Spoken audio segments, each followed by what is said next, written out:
Hi there, this is Keith and welcome to Communication Skills Part 2. Hoping by now that you've already been through and covered Communication Skills Part 1, where we focused on body language. Today on Communication Skills Part 2, we are going to be looking at the importance of listening and asking the right questions so you can get all the information you need to help yourself and the customers that you are working with. So what we're going to do is we're going to jump straight in and get started so we can get into the next 35 to 45 minutes of this particular session. So, bit of an introduction to start with. For me, being able to communicate effectively is one of the most important life skills that you can learn. When you look at definitions, it's defined as transferring information to produce greater understanding. And again, communication is often broken into two areas, visual and spoken. Now, on Communication Skills Part 1, as I mentioned, we focused on body language, what you see. Here today on Communication Skills Part 2, we're focusing on what you see.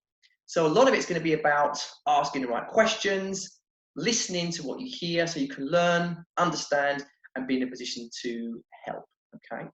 What that's going to allow you to do is, in the nicest way, take sales out of selling and give you the opportunity to advise your customers and prescribe services linked to their particular needs, okay? What we're going to do, and as we cover this, you'll see, we're going to link the ideas we cover on this session to what we've covered in Communication Skills Part 1, so you've got a great set of skills to add to your toolkit, okay? So, again, for me, effective verbal communication skills include more than just talking. Verbal communication encompasses both how you deliver messages, but also how you receive and take information on board. As a soft skill, as I said, it's one of the most important to anyone working as a service provider. However, this is what I found, it's often rushed and sometimes not always given enough attention in terms of its importance, okay? Now, what I've seen and what I've learned, or I feel I should say, is those who can convey information clearly and effectively are usually highly successful in all that they do. So today's topics, what I've done with this particular session, like I did with Communication Skills Part 1, it's broken into 4 sections. So we're going to start off with active listening. We're then going to move on to section 2, which is about asking the right questions. We're then going to focus in section 3 about taking the sales out of selling. And then the final part of today is going to be testing the water and presenting prices, whether it's for new customers or ones that you're hoping to continue with you on an ongoing basis. That's what we're going to look at today over the next 4 sections.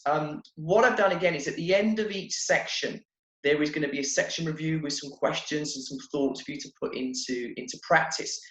Again, entirely up to you how you work through this, but with those sections, you can either pause and do the reviews there and then, or you can go through the whole session today and come back and complete those sections as and when you're ready.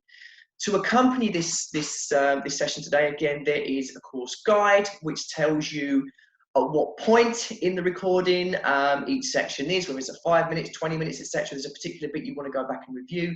That information is going to be there for you to go back and look at or listen to again whenever you have the extra bit of time that you need. So there are 4 topics, and let's get ourselves straight into it. So section 1, as I said, is all about active listening. Okay, so you know, one of the things that I always like to get across to people, and I'm sure you've probably heard or feel the same, listening isn't something that just happens. That's hearing. Listening is an active process in which you make a conscious decision to listen and understand the message of the person who is speaking and you're trying to get feedback from. As a listener, ideally you want to aim remain neutral and non-judgmental. You want to take information on board before you start jumping in and wanting to give information and advice and so on. So it's really important not to take sides or form opinions too early in a conversation until you've established all the facts, okay? I know it's like there's so many times I get information, I'm desperate to give a reply and I really feel like I can help straight away, but often an extra moment or two taking on board feedback can maybe change the response you're going to give, therefore give better advice, and that's what we're going to be looking at in this section. So again, active listening is all about patience. I know I've had to learn that on occasions. It's fine to hear pauses and have short periods of silence when someone is actually giving you feedback. So allow that to happen. It's tempting, as I said, to jump in with questions, solutions, or comments each time there's a bit of silence. but maybe you're not giving that person enough time to share or to think about all they want to get across. And again, for me, active listening involves giving the other person time to consider their thoughts and feelings and giving them time to share that with you. Get way more out of it. So in terms of demonstrating active listening, you've got the non-verbal side. So just for a second, think about some of the things we talked about in Communication Skills Part 1, where we're focused on thinking about 2/3 of how we communicate is non-verbal. Okay. Again, think, when you engage in a conversation, smiling, nodding are a great way to show that you're listening. And very often, if you link the two together, it can show agreement and that you're taking on board information and you're happy with what you're hearing and you're getting enough. And it just allows that conversation or the person you're talking to continue. So they know they're going in the right direction to help you. Other sides of demonstrating active listening, think about your eye contact. We talked about the 5 to 7 second rule. Please remember that. Remember, don't scare your client with a staring contest, but good eye contact will encourage the speaker to continue because you're focused on them. Think about how you sit and your posture. We talked about matching and mirroring. When you've done that, most attentive listeners will tend to lean forward to take on board information. And as we spoke about before, a slight slant of the head will show active listening, that you're ready to continue to take on board information. Okay. Some other examples of demonstrating active listening. Think about your matching and mirroring. If you can do this to match their facial expressions, it demonstrates an empathy and an understanding. You're taking on board information and you're kind of feeling things from their side. We talked about clicking and being on the same wavelength. This is a very good expression of that. Mimicking can be seen as a poor level of attention. So remember, have a little bit of a pause before you start to match and to mirror.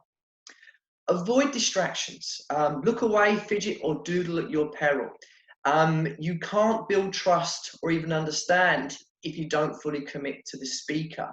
So if you are going to take notes or something like that, please explain that beforehand so they know that there's some kind of purpose, and maybe refer back to those notes as you are going through your conversation. We'll come back to that a bit more later on. Another thing to think about with active listening is to ensure you take on board and understand all that you've heard. So if you can, ask if you can recap. This is a great time if you take notes to run through them. So if you can, carrying out this simple exercise will allow you to do 2 things. One, demonstrate you've been listening, so people are able to take on board that actually, do you know what, he's really getting me, this is good. And number 2, gives your customer a chance to agree or even add something extra that maybe you've missed or they want to add. Now, what that means is, with having that kind of stuff confirmed, you're in the best position to be able to help, to talk about and discuss how you can be of assistance to them. Okay. So what I want you to do, just for a few minutes during this section review, I'd like you to think about and list 4 points that you've taken on board about active listening. Now, if you've been listening well, this should be pretty straightforward. So 4 points that you've taken on board about active listening. But then when you've done that, please make a note next to each one, how now each of these points can be useful to you as you move forwards. So if you are going to take advantage of this time now and pause this recording so you can answer these questions, go ahead and do that now. If you're going to continue, no problem. But yeah, if you're ready, pause it now and I'll catch you in just a moment or two. Thank you. Okay, welcome back. And here we are with section 2. Now, we are going to focus now on asking the right questions. Okay. Now, again, for me, asking the right questions is productive, it's positive, and can help basically it's creative and give you the information you need to provide a solution. Okay, so to get the information you want, you've got to ask good questions. That's what we're going to be looking at now. Most people believe, and for myself, it's included, this is true, but we don't always ask enough questions.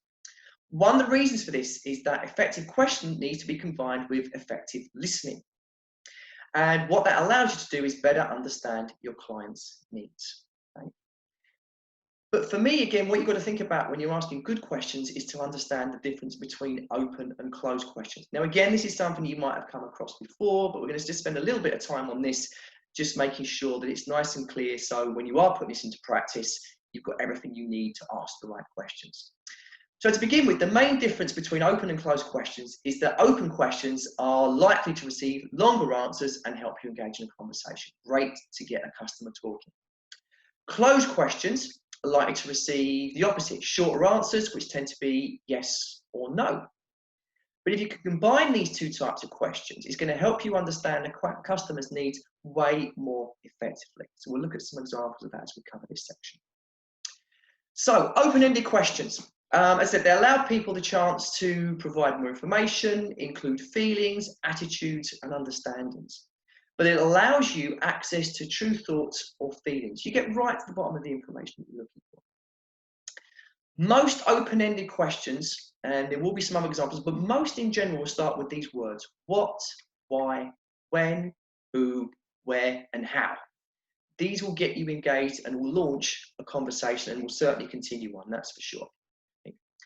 So some of the examples you might find or include, and I know you'll come up with some of your own after this as well, is what would you like to achieve? Or even things like, what times are best for you? Why is that important to you? Or why do you want to achieve that particular goal?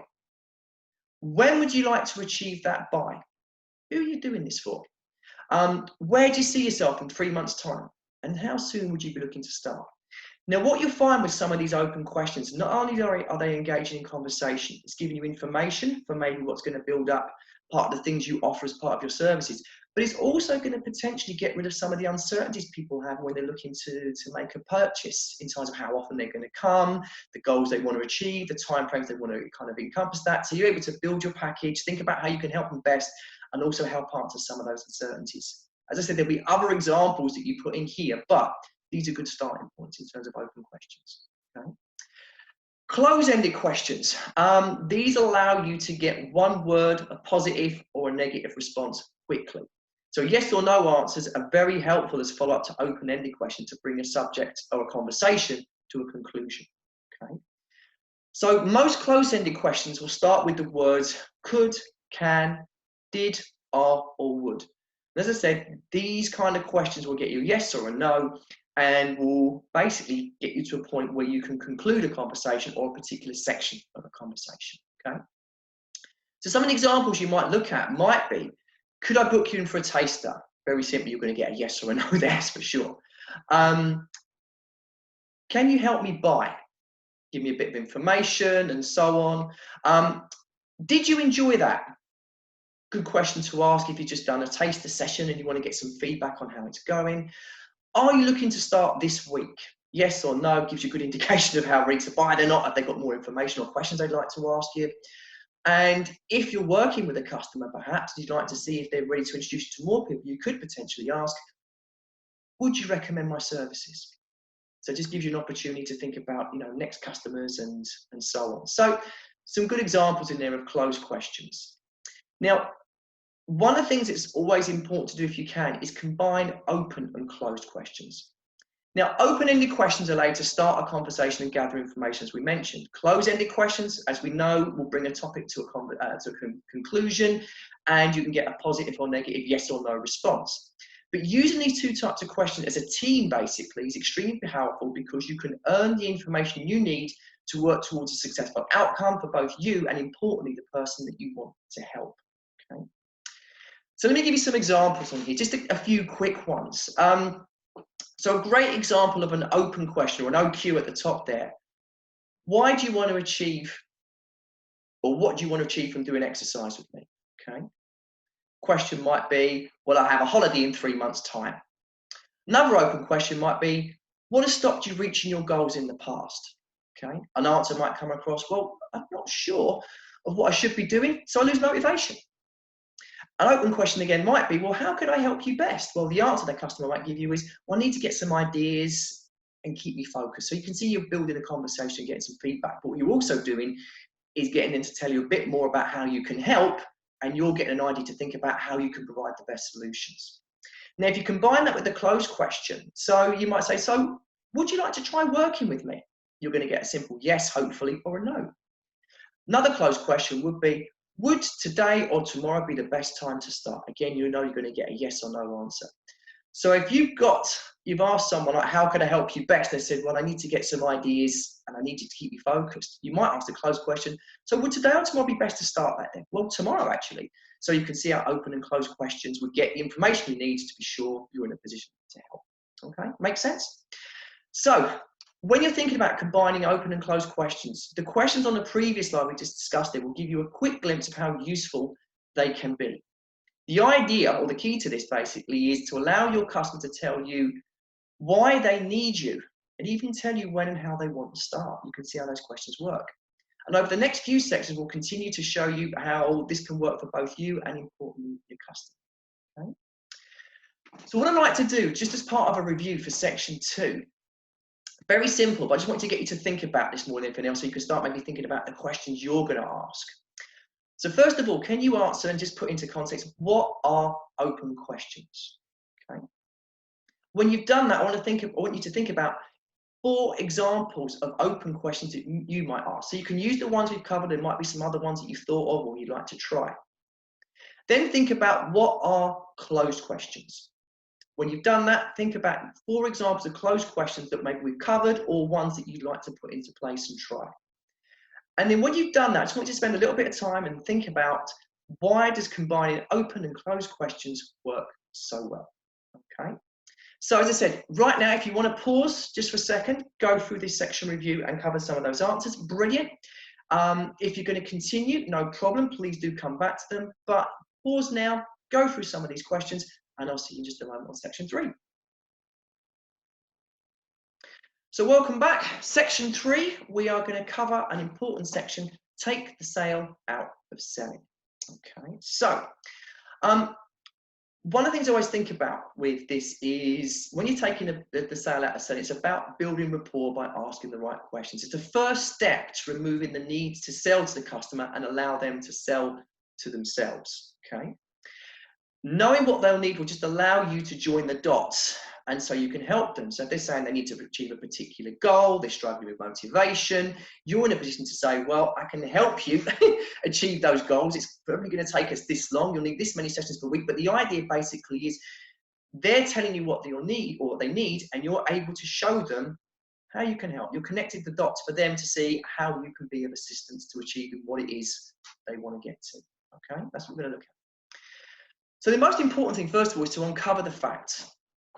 And you know this, what you offer is amazing, it's life-changing, and you make it all possible. If the results you could offer could be bought from a shop, you know they would fly off the shelves, okay? Now, to begin with, there's going to be people that may not see the benefit. They're going to worry about how they can stick to working with you, and maybe not even see the value in paying for the service. But fortunately, there's always going to be more reasons to start with you as a personal trainer than to not to. And the thing that we're going to look at here is, it's a case of helping those people who can benefit, or you can benefit, I should say, to tell you why they need you. Get the customer to tell you why your service is going to be important to them. That's what we're going to focus on here. Okay. Now, you may remember we talked about matching and mirroring in Communication Skills Part 1. So we're going to think about voice matching for a moment. Okay. So when you're voice matching, think about a few little bits and pieces here. Speech, how fast or how slow do they talk? So you can mirror and match them for a while, okay? Are there any pauses they take at particular junctures in a conversation or after a certain period of time, and so on? So can you sort of mirror that when you're working with them? Check on how focused they are when they're talking in terms of eye contact, how they sort of communicate with you through non-verbal communication. And again, really listen and think about volume, rhythm, and tone of how they speak. If you can match some of those areas when you are communicating with those people, then again, you tend to click, you've got that link, and it makes it a lot easier to build rapport. But as we mentioned at the bottom of the slide here as well, think about the words they use. If there's a word that comes up on a regular basis, can you include some of those words in your questioning and replies to further enhance your rapport? So just think about a couple of those points. Thank you. Right, moving on. So again, for me, the art of selling yourself and what you offer needs to come down to a few different things. So think about, is it gift of the gab? We've heard people talk about this before. Is it about offering deals, discounts, and incentives to get people to purchase from you? Or is it about listening to what your customer wants? Now, you can argue all 3 points, and yet, to be fair, there's probably an impact and a part that each one has to play.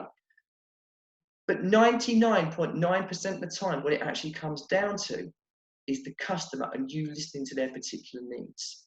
If you can do that, it makes a heck of a difference to their interpretation of the information you're providing, because it seems to be purely made for them. It's specific to their needs simply because you've taken on the time to take on board information about what they want and how you can help them. Okay? So we're going to link some open questions to what's called a needs analysis. Now, again, this might be something you've come across before. We're just going to clarify a few points on this to help.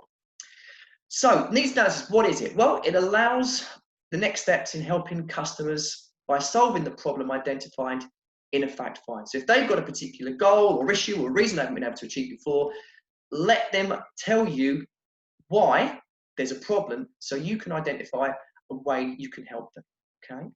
This will basically allow you to match your solution to the customer's needs, okay? So pretty simple. So if a needs analysis basically will show you a problem, the solution needs to solve that problem in order for a customer to take what you're offering seriously. Objections or uncertainties are questions that come up about the service you provide. Now, questions that you can ask or answer in a needs analysis will minimize the uncertainties and the objections that you get.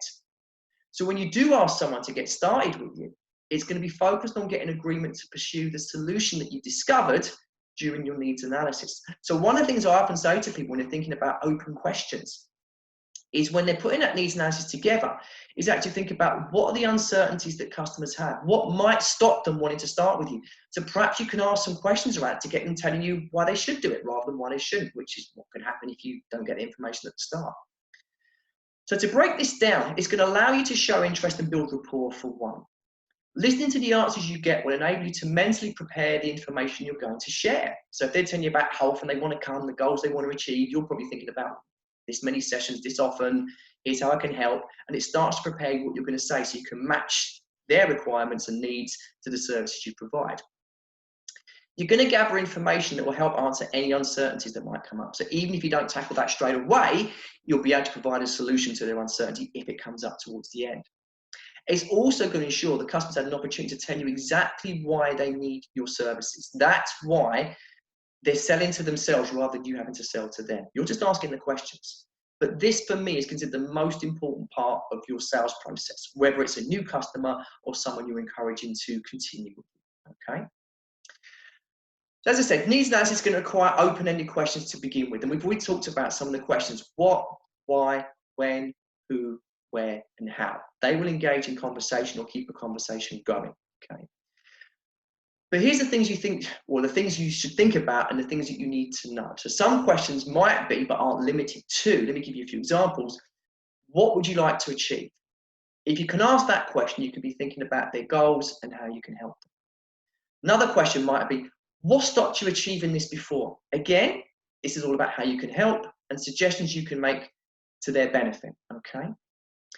What times of day will you be visiting or working out? This will basically show their availability and when you can invite them in to see you. Always good to be able to demonstrate that you've got a free slot for them in your diary, because it's like, wow, I'm free at 4 o'clock in the afternoon. That's amazing. Well, yeah, I know you're free because you just told me. So it just basically allows you to match their requirement to your needs and to their needs. And there's no reason why they won't want to start them. Okay. Questions like, when do you want to achieve this by? Gives you a time frame, sessions per week that might be required, and it all kind of links back to the information they're giving you. So you're making suggestions, you're prescribing rather than having to sell something, okay? And a great question, how soon would you want to start, or how soon would you like to try a session with me?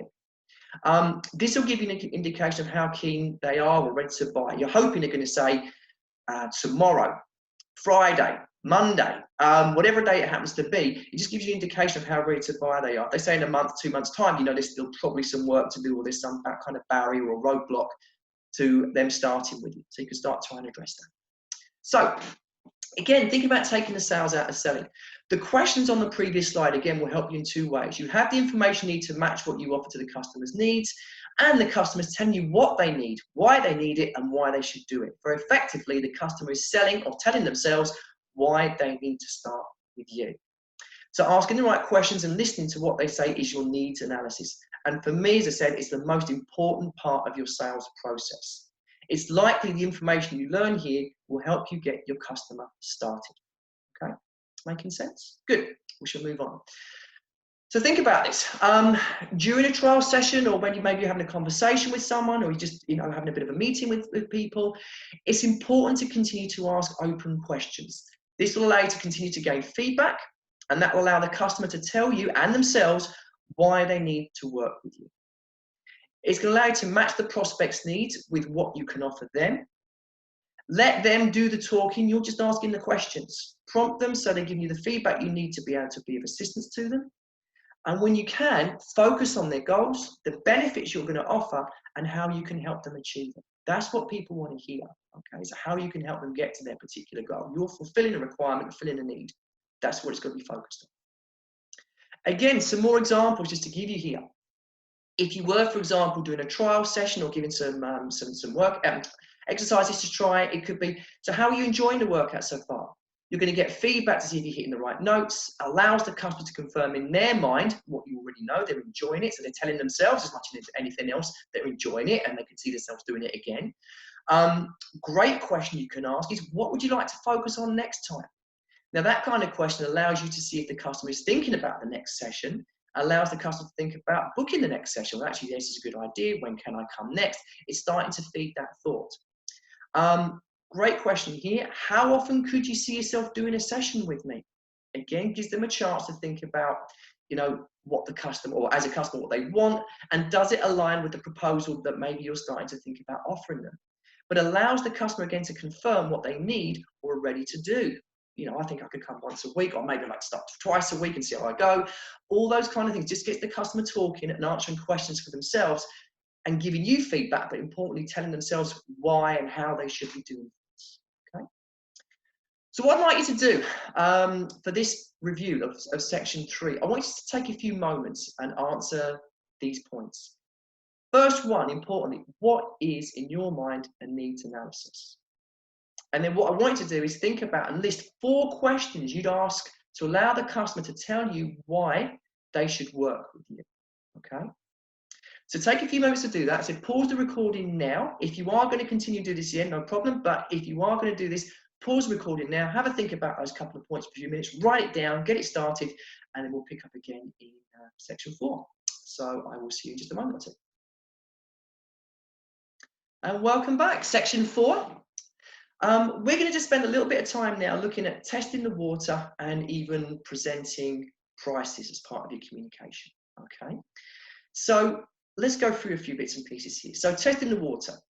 Earlier we spoke about the importance of mixing open-ended questions with close-ended questions. Now during your needs analysis and trial session, or when you've been meeting with a customer, your focus has been on starting a conversation, keeping it going, fact-finding and building rapport, okay?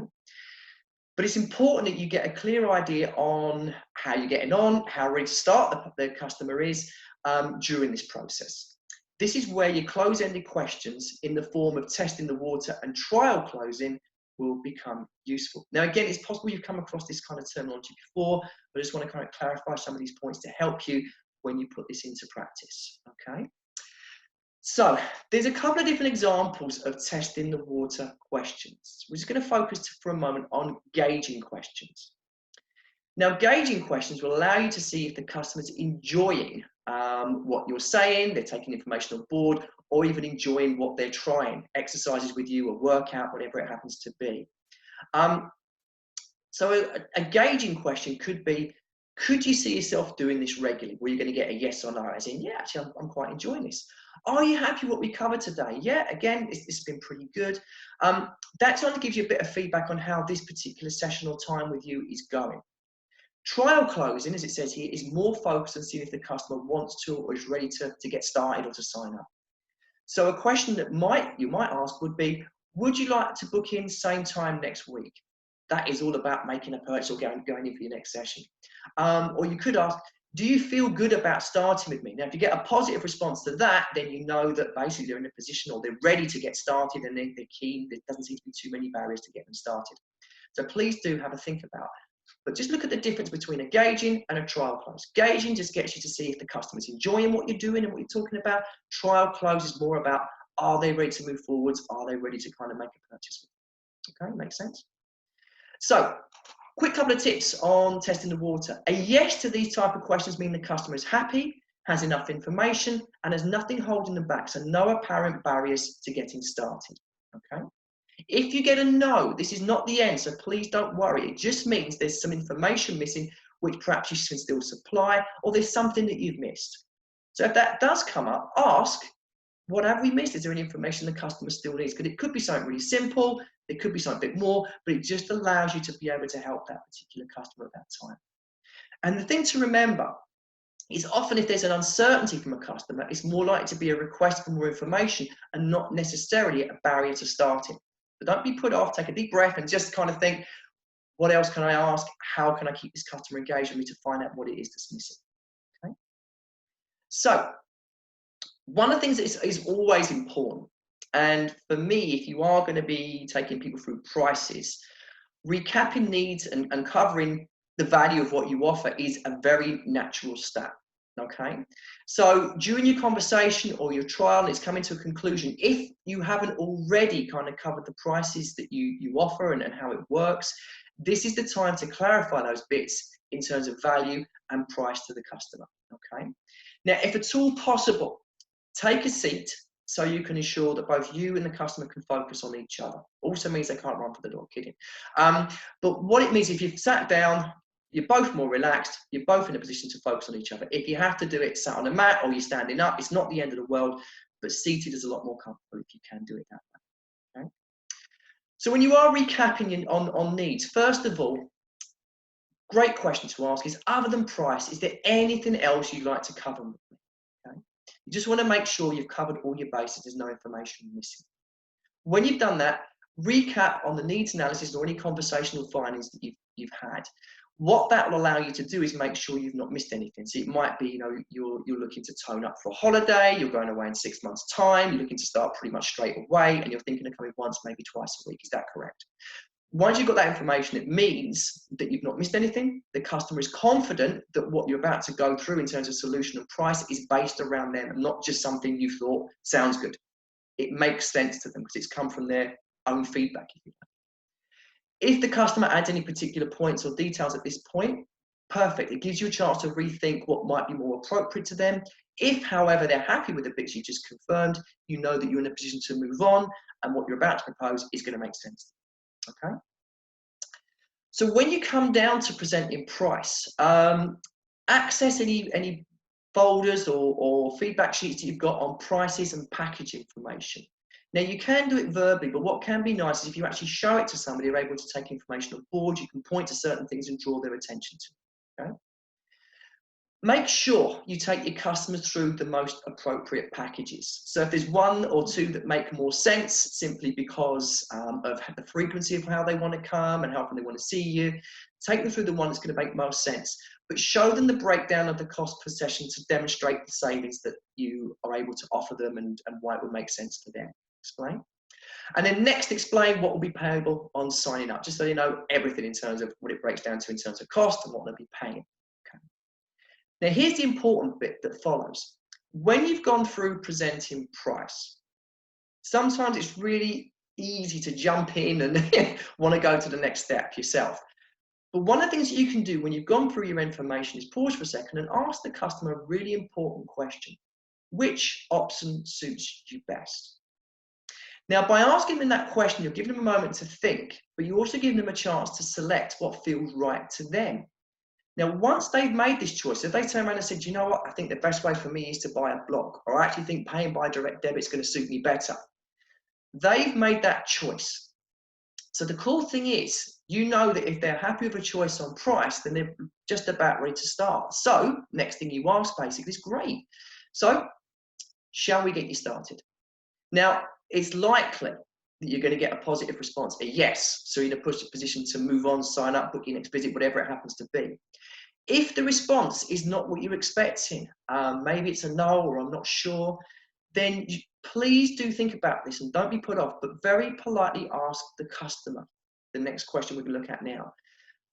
But please remember, you're not going to offend someone when you've taken the time to build rapport, get to know them, mirror match, all these processing steps that we talked about on Communication Skills Part 1 and where we are now in Communication Skills Part 2 is all about being able to help the customer. You're not going to offend them, you're not going to scare them, but it's about trying to help. So if you do get a response where the customer for some reason says no, ask them, is there something stopping you from getting started? Now this is like testing the water questions, which we talked about a moment ago. So what it means to the customer, they may have missed a vital bit of information which you can fill in the gap for. Or maybe you've missed something, which again, you can help with. But what it will allow you to do is to both move forwards. Provide a solution, supply that bit of information, or whatever it happens to be that customer or yourself has missed. Make sense? Okay.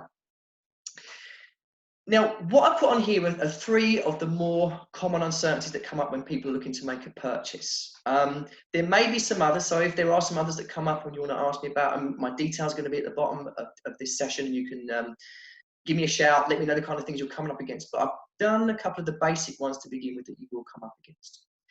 Now, if for some reason somebody has an uncertainty about time, in terms of I'm not sure I'm going to have enough time to commit to this and so on, one of the things that you can do is go back and think about your needs analysis in terms of when you spoke to the customer, how often they mentioned they would be wanting to see you, or how often they're working out at the moment, and those kind of things. Now, if they feel they could manage that at the very start when you've had a conversation with them, is there something that's changed their mind? Okay. Perhaps you can help recap on your availability, achieving their goals, whatever it happens to be. Okay, the things that are important to them. If for some reason it comes back down to money, one of the things you can do again is break down the cost for the customer in terms of its lowest possible terms. Okay, so just giving them examples, it shows them how they can save and what it's actually worth in terms of value. Because I'm sure you see it all too often, people are very happy to go and spend 50, 60, 70 quid or more on an evening out or go out for a couple of hours. But thinking about their health, well-being, and achieving a goal, 30 to 40 pounds seems for some reason then slightly different. So break it down in terms of how it works and what they're going to get. So think about service, results, and all they're going to achieve by working with them is going to make them feel good. Value will always outweigh price. Okay, so please think about that. If you get sometimes a bit of an undecided, I need to think about it, rather than a particular time or money scenario, this will probably be covered in the 2 points we just looked at above. But it's important again that you very politely ask, is there anything else you would like to think about? Now, what this does, it helps the customer to understand what is it that they've missed, or what is it you've missed. That one tiny extra piece of information can help them make a more informed decision. Okay. So often, think about it, will come back to time or money. It could be something else, but there's no harm in asking. And there's a reason for that, basically. When you're thinking about objections, having some tools that allow you to have a way of helping your customer to decide is useful. So it might be an add-on. It might be some kind of join today or sign up today incentive, or a special offer that maybe you're doing in conjunction with a trial session or a conversation that you're having. But if you are going to have any tools to help kind of allow people to get started sooner, it's important that if you're going to use them, you understand the customer's uncertainty on working and joining you before you use these tools. Okay. If you understand the uncertainty before you help them move forwards, then you're in a position to take that roadblock or barrier away. If you don't understand what the uncertainty is, even with an incentive, they're still going to have the uncertainty, which means they're still not quite sure if they're ready to get started. If they do decide for some reason not to get started or to buy today, it's so worth it. It's important to ask if you can contact them again soon, see if they had a chance to think about it, or how they're getting on, or maybe they're in a better position to start. So do make sure, and I'm sure you would, you've got some kind of follow-up or contact details. Ask their permission to stay in touch, because their situation may change or their thought process might differ in a week or 2 weeks' time. Okay. So what I want to do, just to conclude now on our section 4 review, is I'd just like you to take a few minutes again here. So think about and answer these questions. What's the difference between gauging and trial closing questions? Second one to think about is, why should you recap on needs before going through prices? Third thing is, when presenting your price, why ask the customer which option will suit you best? And the fourth thing is, how would you try and overcome uncertainties on price and time, for example? Okay. So again, pause, just have a little bit of a go at going through these bits and pieces here. Hopefully you've taken on board this information already. If not, you can go back and recap before you answer. So, yep, if you're going to pause, let's do it now, and then we'll finish off in just a moment. Okay, thank you and welcome back. So, some final tips just to kind of complete today. Your customers have all the answers that you need to give. So make sure you listen to them well, okay? Think about the techniques we talked about. Active listening, such as eye contact, body language, can signal to the customer that you're engaged in conversation and help empathize with them in terms of mirroring their presence and relating to their state. It's all about rapport building, feel like-minded on the same wavelength, okay? What you'll get in turn is they'll feel more confident in what you have to say. So when you recap on what they've said and your suggestions, it's all now carrying far more weight because it's based on what they've already told you. So it makes sense to them. They're hearing it for a second time from you, but from themselves. So it's backing up what they've already said. Okay? Final few things to think about. When you are communicating and you are putting your service across, don't sell the drill bit. Sell the perfectly smooth holes it makes. So what does that mean? The customer wants outcomes and benefits and rewards from working with you. Always, and this is really important when you're talking to people, remind yourself what you can do for the customer. What you offer is amazing and life-changing for them. So keep reminding yourself, okay? Ask open-ended questions to understand the customer's needs. Get them talking. Listen, and you'll be able to match the needs to how you can help, okay? So, a few final bits. Don't forget, carry out a full needs analysis. You need to know about your customer. I'll reiterate this over and over again. It's so important. Ask open questions. Let the customer tell you why they want to buy from you. Listen well, point above. That makes the one should make sense for it. Match the customers to your appropriate product and service. Invite them to buy, and where possible, give them a reason to buy today, an additional benefit, service, etc. Something that makes them think, do you know what, let's just do this, let's get it started, okay? Now, as I said, if you get any extra questions, if there's anything you'd like to ask, anything that you come up against that you feel you want a bit more clarification on, please do contact me. You can email me, keith@yoursuccesssolutions.com, or you can phone me 07 917 858 060. Again, thank you very, very much for your time. Hoping I get to see you again soon. But again, thank you, good luck, and take care.